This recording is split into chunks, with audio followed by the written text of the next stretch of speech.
The total energy of an electron in an atom in orbit is minus 3.4 electron volt. Its kinetic and potential energies are respectively. भी question बड़ा आसान है, हमें value दिया है, किसका वैल्यू दिया है, टोटल एनर्जी का वैल्यू दिया है which is minus 3.4 electron volt and we need to find kinetic and potential energy respectively. So ये जो फ्रेम बना है फॉर्मूलेज का, of course you might be knowing this.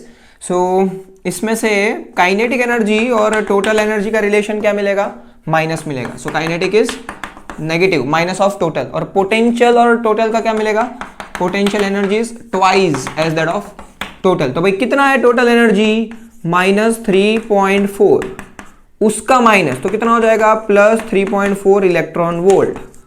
और पोटेंशियल ढूंढना है ना हमको, कितना है भाई टोटल एनर्जी, माइनस 3.4 इंटू 2 कितना बन जाएगा, माइनस 6.8 इलेक्ट्रॉन वोल्ट. बहुत ही आसान. तो ये कौन सा ऑप्शन हो गया, ऑप्शन 3. Very simple, fine.